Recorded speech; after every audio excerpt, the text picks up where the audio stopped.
Ultimate Spider-Man was one of the big comic events of 2024. A new alternate take on Peter Parker. Again, one that promised to see him with a family, married, specifically to Mary Jane, and a stable job. Something that many fans have/had been clamoring for years. Written by Jonathan Hickman with art by Marco Cicchetto most of the time, the series has been a strong seller and a fan favorite. However, it does also boast one constant and consistent criticism, and that's the idea that it's too slow, perhaps even veering into boring. So I thought it would be interesting to discuss this series and see how it is that maybe some people are feeling that way and whether or not you agree. I'm Sasha, this is Casually Comics. It's time to ponder the return of Ultimate Spider-Man. Time of recording, we're just getting into 2025, so we're going to be looking back at the first year of Ultimate Spider-Man. We got a good chunk to look back and reflect upon. 12 issues. That's a good amount of time and you can get a sense of a book and where it's going, its strengths and weaknesses. But of course, before we do that and get deep into the weeds with it, we need to discuss just what is this version of Ultimate Spider-Man about. Before this, there was the 2000s Ultimate Spider-Man. That's a different animal. So let's explain.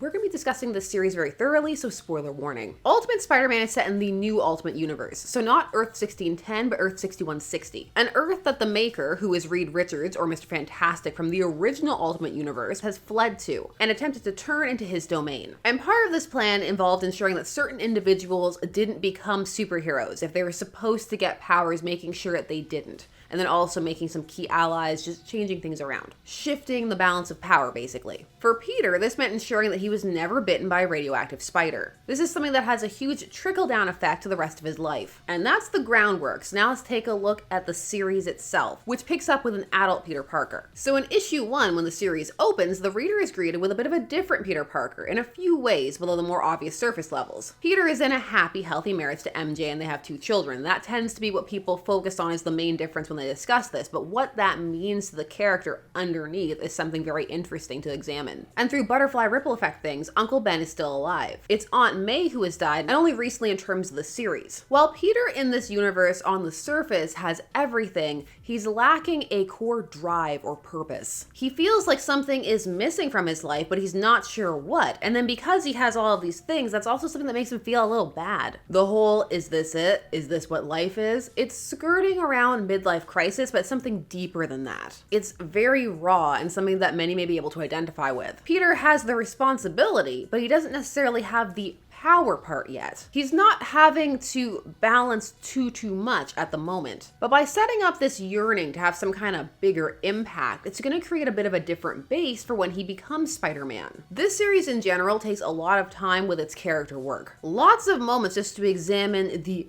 inner thoughts and machinations of the characters. And that's not just with Peter, although he's one of the ones who draws the most focus, because it's not an equal amount of time for everyone. Some people are less developed than others. This, already beginning from issue 1, is the start of what some may not vibe with. And that's how much time this series takes to have these moments. Sometimes it really just lets you sit there with them. And for some, that's really interesting and gives you a chance to get a good handle on what's going on, where everybody is emotionally, and what that's gonna mean for how things play out. For others, it's either boring or not balanced enough with the action, of which there is very little. The first issue sees Peter being gifted what he needs to become Spider-Man from Tony Stark, alongside a message saying that this is who he was meant to be. This speaks to what he himself has been feeling, which is then the reason for why he's so eager to take it on, even though he does still think about it. This dissatisfaction is also something that Mary Jane has noticed, so she's supportive of him making a change, even if she doesn't know exactly what it is yet. So Peter then enters into being Spider-Man from this vantage point of trying to make something more of himself. However, now the balance part comes in, and instead of it being what it usually is in the main series of Spider-Man first, personal life second, it's flipped in a way. Because unlike a younger, more reckless, less mature Peter, this Peter knows exactly what's at stake and he values it very highly. And so he's much more cautious of the impact that this change is going to make, and so he goes forward a lot more slowly. It factors into how he approaches things. The issues in this series are broken down to a real-time month-to-month format. This rather than moving at a more comic book pace. Each issue has a month heading, and then whatever takes place in the issue is supposed to have taken place in that month, except for a couple of issues where it's otherwise specified that there will be some flashbacks. This gives the book a more grounded feel, but also adds a realistic level of slowness to the proceedings that not everyone is going to appreciate. Because what this means is that ultimately everything has a very slow burn kind of build. For example, issue 2 is largely about Peter training and testing himself, and not doing particularly well at that. The first villain he attempts to take on is the Shocker, which brought me much joy because it means I get to use this clip. Get back here, Shocker!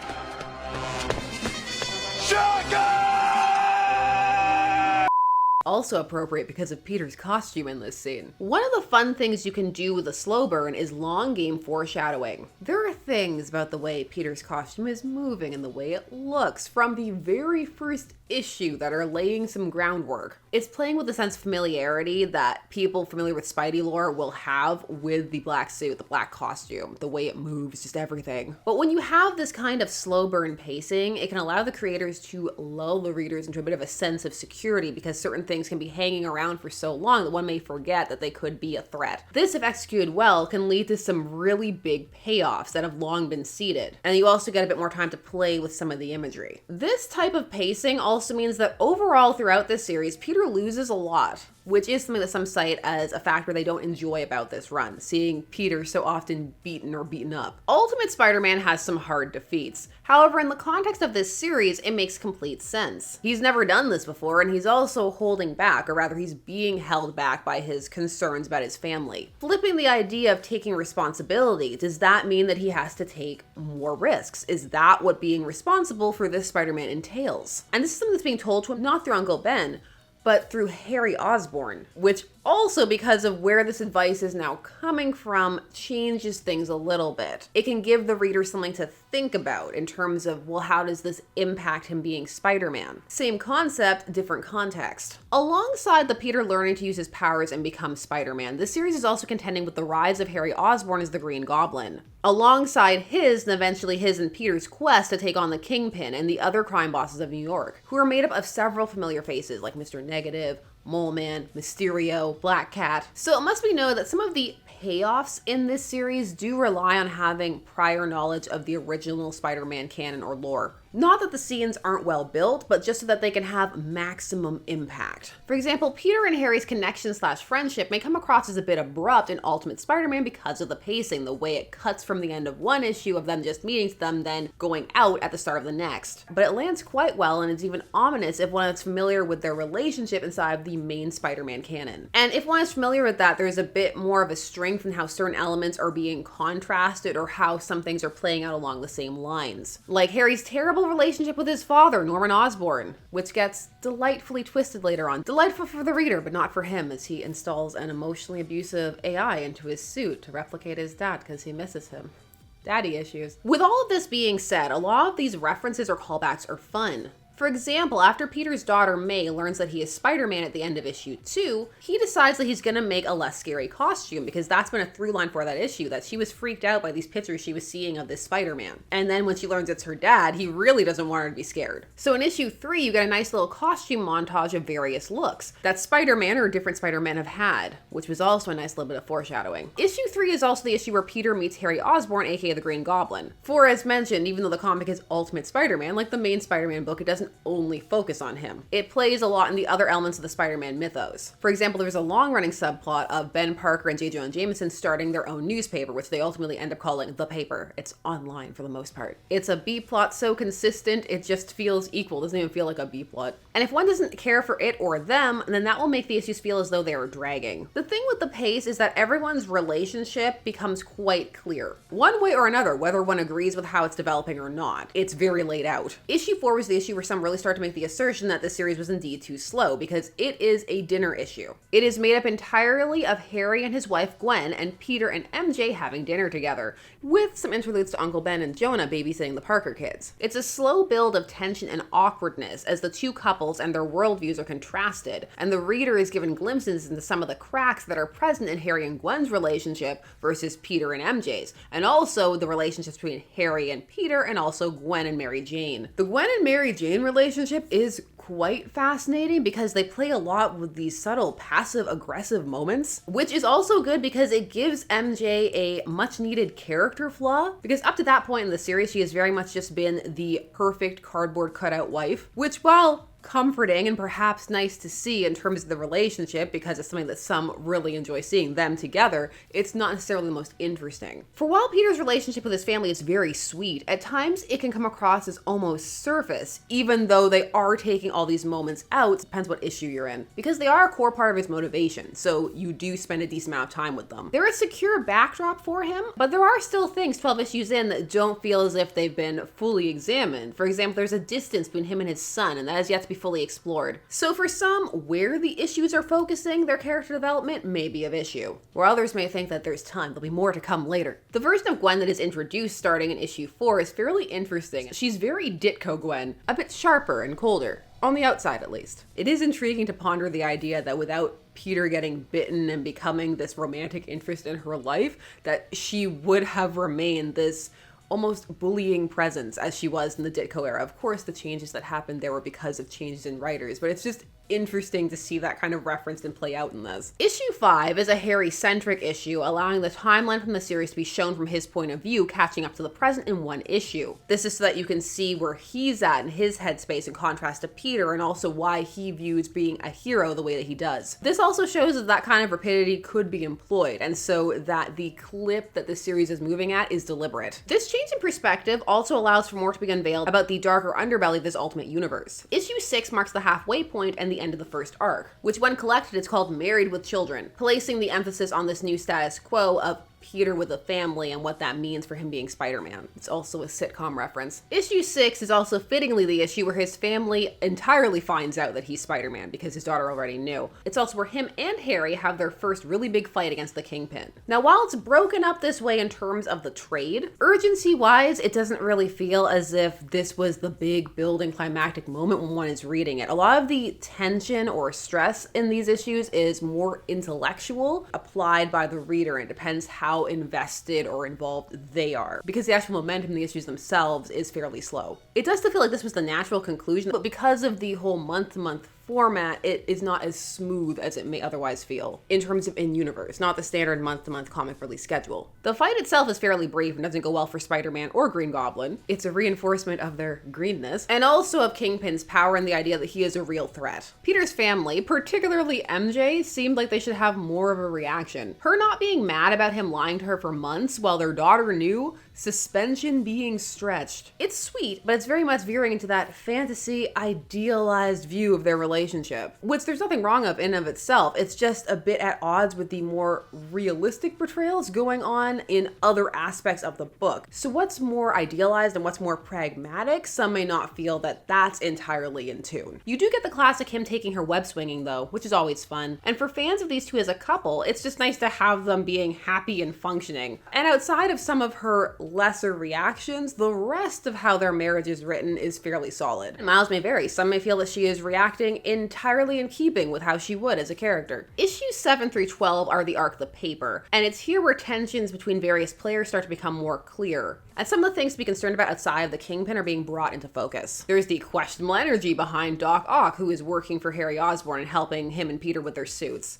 Should Peter be more concerned about the fact that his suit that he gave his personality is so interactive? What happens if Ben and Jonah uncover too much? And when will the clearly differing value set between Harry and Peter come to a head? Issue 7 is Peter and Harry spar, which drives this point home, as you start to see that Harry really is more emotionally unstable. And it also has Iron Man's show back up 6 months later as promised, because real time. He's there to kindly remind people of the overarching plot, at least in terms of how Spider-Man slots into it, and just to remind people that it is ongoing. This issue also has a picture of the Maker on the wall. At this point, it must be noted something that's been consistent throughout this series, and maybe something that continues on, which is that the covers veer a bit into cover bait marketing tactics. They're lovely, but don't always represent what's going on inside, which admittedly is fairly standard time of recording. Looking at the covers, one would assume that in terms of certain issues, that certain events are going to happen that just don't. There are a couple of covers that are pure speculator bait, like issue 11, the Black Cat cover, when in reality she's in one panel of the issue itself in the capacity she appears on the cover, that being a grown adult in costume.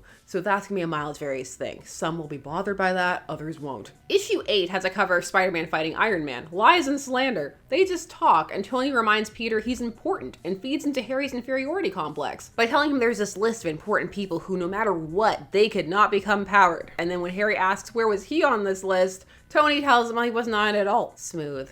Tactful. This issue has some cute nods, like the arcade that they go to being called, well, arcades. And there's a Stan Lee one. This is also the issue that firmly introduces the other heads of New York. And Mysterio has a very fun look. They do some cool things with how he's shifting effects even as people are there talking to him. or her, or whoever is Mysterio. 'Tis a mystery. But even after the first arc, this series does continue to take its time. And while some may appreciate an interlude where Peter's son, who's a bit of a loner and outcast, though it isn't foregrounded, but it is present, bonds with Jonah, who's a bit of the same, others will want things to move on a bit quicker, especially after that fight that happened in issue 6. Just the idea that things should feel a bit more urgent or tense. Whereas this is opting for more of the realistic approach, where oftentimes there are problems in life that are kind of on the back burner as the rest of life goes on. As mentioned, lots of the rising tension as a result has to be inferred intellectually by the reader, which is always part of tension, but sometimes the work aids in helping the reader get there a bit more. Now, this series does maintain some through lines to the original Spider-Man lore, this little cheeky moments outside of the more obvious references, like MJ, Ben, and Jonah Jameson making reference to the amazing and sensational in terms of Spider-Man, which is a play on titles of his series. You also have Peter still getting pictures of Spider-Man for Jonah, only now it's for the paper and not the Bugle, and Jonah still isn't thrilled with them, but for different reasons. There's a decent amount of Ben and Jonah investigating in this arc, hence the name, and they discover some key things. There are lots of secrets that are revealed in this arc, and sometimes the reactions feel muted or out of place, especially around learning secret identities. At times it's treated almost flippantly or as a joke, which is again a bit jarring when the rest of the work has these more realistic reactions, in quotes. Having Harry have to out his identity be a funny who's on first style scene was interesting, but didn't fully feel like it matched with where Harry was emotionally by the time it happened, which was very firmly in the unstable realm. He was crippling people. The cracks between Peter and Harry are solidifying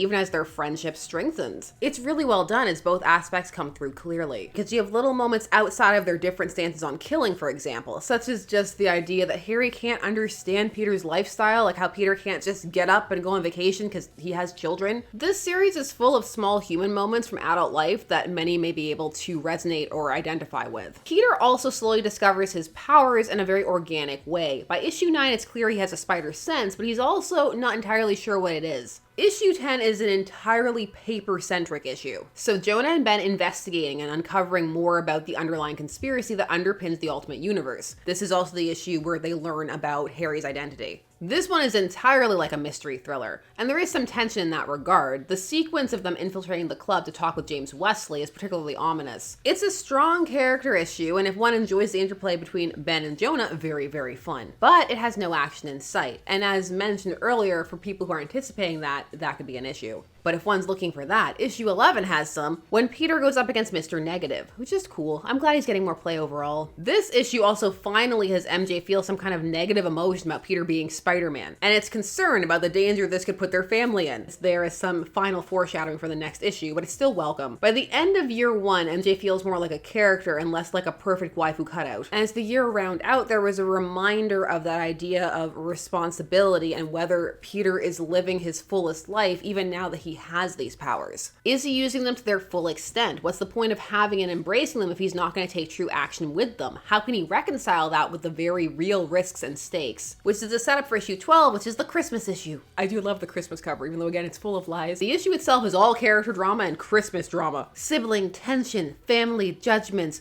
dodging people you're not really actually friends with, it's complicated. People being so busy and disconnected because of having to prepare for the holidays and all these other stresses, they miss things like the fact that people have been replaced. If you're not into all the emotional interplay, this issue may fall very flat. But if one is, this, along with the first year, was just a culmination of a potentially well-executed long game and being lulled into a sense of security and safety. A bevy of emotional groundwork, so it's clear where everybody sits when things finally do kick off. Of course, that's if they do actually kick off. If you're watching from some future point, you can comment on that too. Because the first year of Ultimate Spider-Man ended with Peter having been replaced by his costume, as the real Peter and Harry have been kidnapped. So all that hinting that's been going on since issue 1 about the suit being some kind of Venom thing, it paid off. And now potentially this is where things kick off. Time we're recording. What is clear is that is where Ultimate Spider-Man sits as of year 1. Peter has kind of gotten used to being Spider-Man, but he's still not fully comfortable with it. The paper is now successfully up and running and starting to make waves as well as uncover truths about their world and have nice things like Ben Reilly references. The villains are making moves against Harry and Peter, and the emotional placement of the side characters is established. With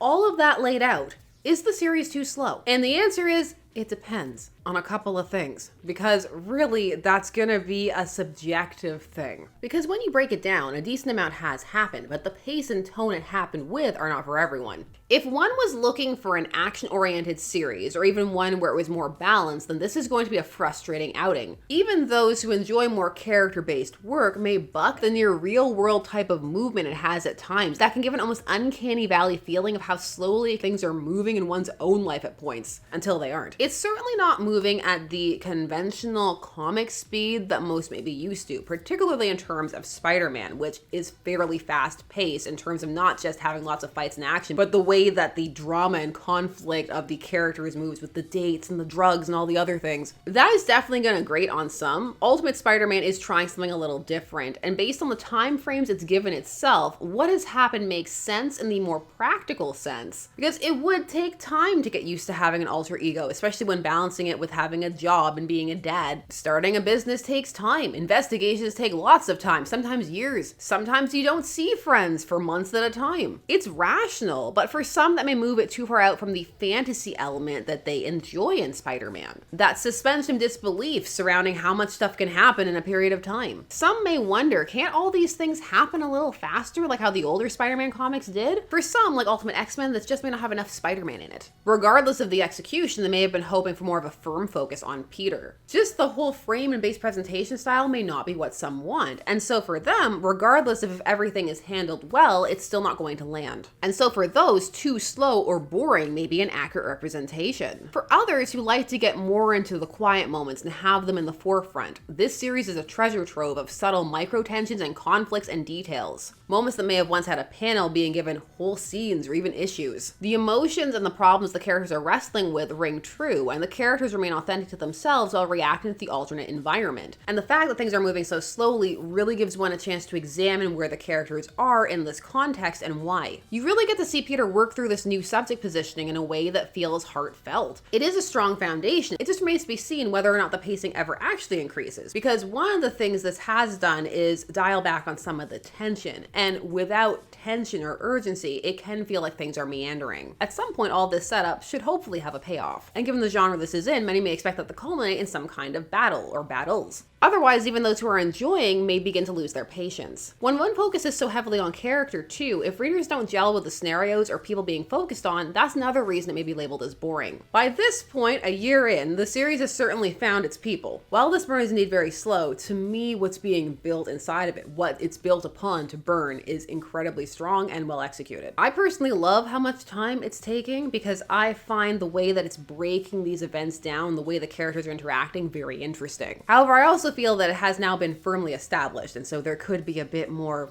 bam bam, just a little bit, so that some of those tensions can be paid off, and also things can feel a bit more pressing. It has been a slow burn, and slow burns aren't for everyone, but also slow burns eventually erupt into a fire at some point. So is this comic too slow? That's really a matter of taste. What about boring? Not if you like character development and lots of having to dissect and ponder motivations. If you prefer more clear-cut explanations, potentially. And maybe your opinion about the work has changed over time. This is an ongoing series, so that can of course happen. It can also depend on how one read it, month to month, in a chunk.